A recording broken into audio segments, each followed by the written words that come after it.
Acne can be not only embarrassing, but also so painful. I wanted to share in this video a few of my tips on dealing with acne, covering acne, wearing makeup with acne, skincare.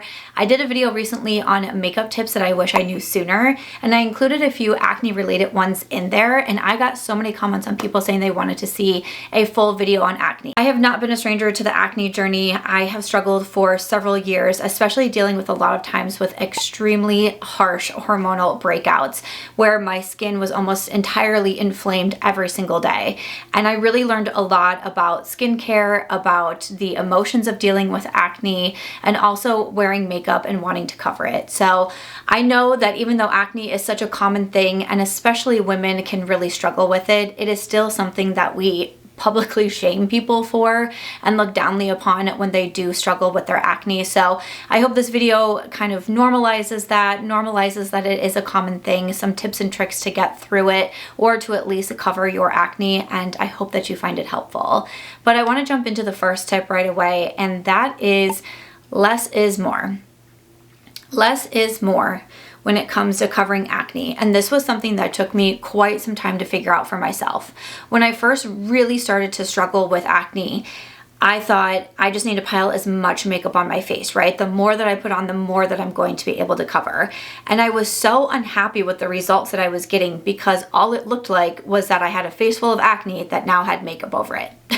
I was like, okay. And even sometimes when I would do my makeup, it almost felt like I was highlighting all of my acne. Like I was like, here it is, here it all is. And it just to me looked worse and worse. And then it started to look really like cracky, peely on my skin. And I didn't know what was going on. It wasn't until I realized that less truly can be more in this case. Not only was I just piling on more makeup, which can do things like clog your pores, and especially if you don't have a good skincare routine at night, to make sure that you're removing all of the makeup that you put on that day, then it's just sitting on your skin while you sleep. Again, it could lead to clogged pores and even more of a problem with acne. But once I started to move away from full coverage foundation and from so many different steps in my routine, and I really started to go to sometimes just using concealer to cover those acne spots, sometimes just using a light coverage foundation, even a tinted skin tint. That is when I started to see that my skin looked better. Of course, yes, I was still covering with acne, and there's some specific concealer tips that I'll give next on how I was able to cover it a little bit more. My face didn't look like that scaly, I have a bunch of acne and I'm just putting makeup over it to try to cover it. It finally started to look better when I realized that using less product is actually more beneficial. So I want to go into the routine that I found was really good when it came to a concealer. This was something that I saw circulating on TikTok back in like probably 2020 or 2021, and I took these tips, ran with it, and they really did help me out.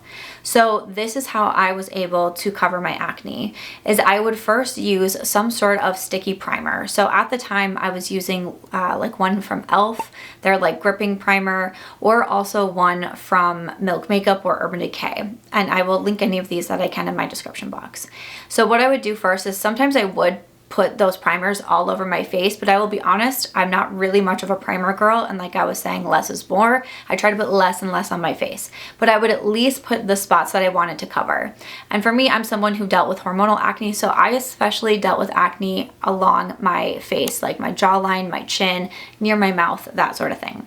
So I'd really make sure to put the sticky primer there. Then I would let that sit for a little bit. Then I would come in with a concealer. And specifically, I really loved the Pot Concealer from NARS. The shade that I used for myself was Creme Brulee.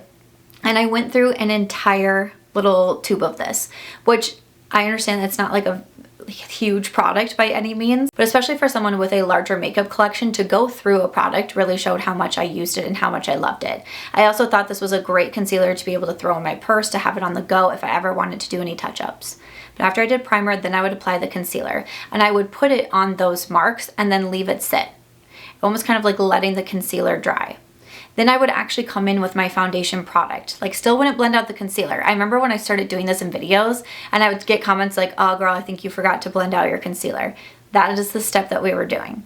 So I'd leave my concealer unblended. I would come in with my light coverage foundation, my skin tint, something along those lines, and I would blend that out. And while I was doing that, it was also you know, essentially blending in the concealer as well. So it no longer looked like I had unblended concealer on my skin.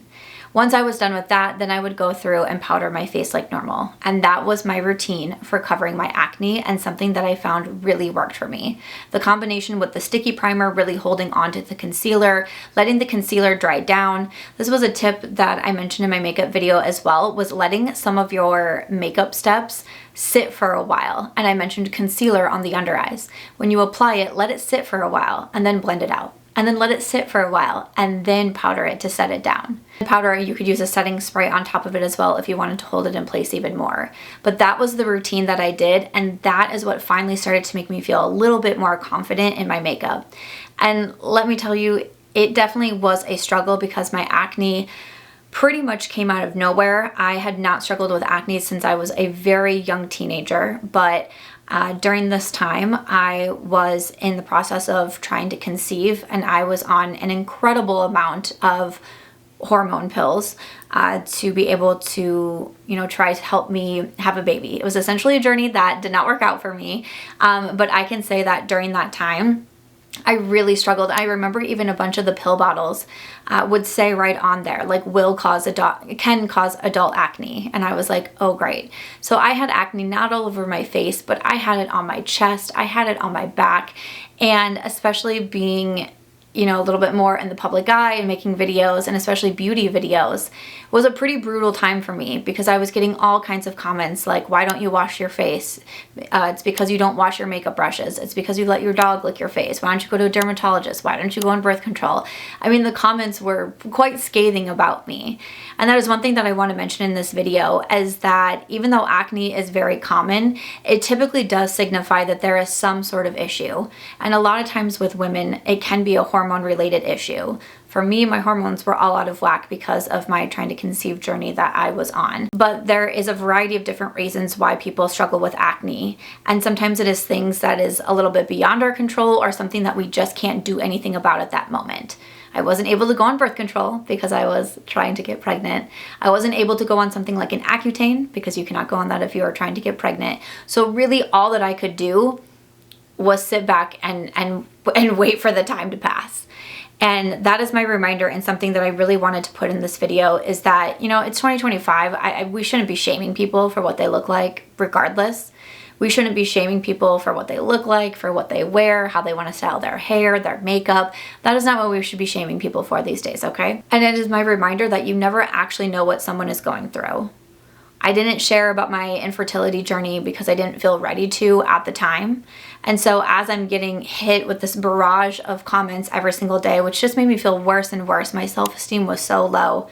But it was so hard. That time was so difficult because every time I looked in the mirror and saw all of the acne, it was a physical reminder of what I was going through.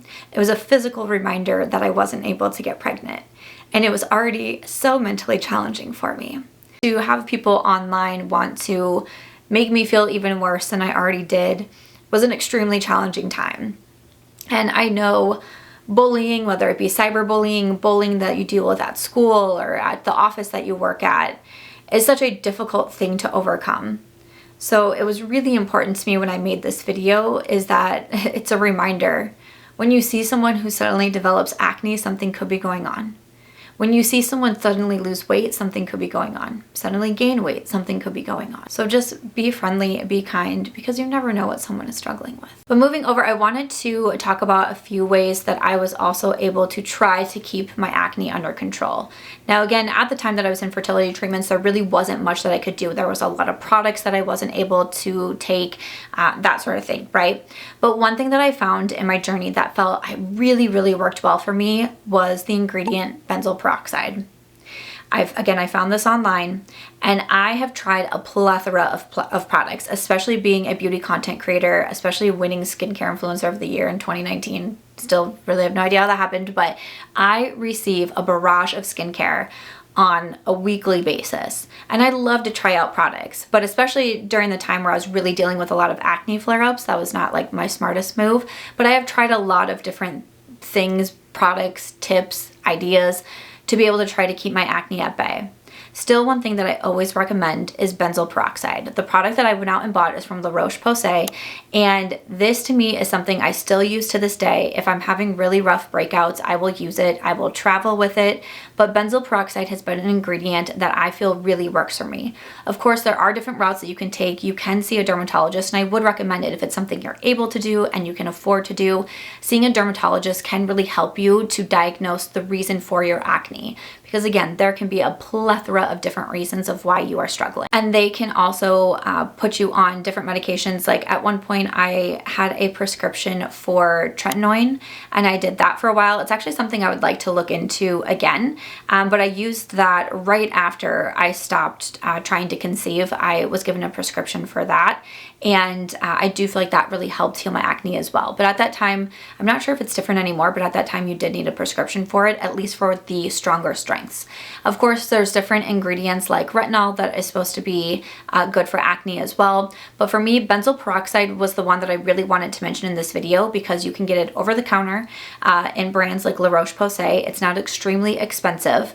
And also it is not as intense on the skin like a tretinoin or even like a retinol, which you can get over the counter as well. I know for me, I do have more combo skin as of right now and more sensitive skin. And sometimes when I use a product like retinol, I can kind of have that really drying out effect of the face. I can get a little like peely as well. And I don't notice that with the benzoyl peroxide.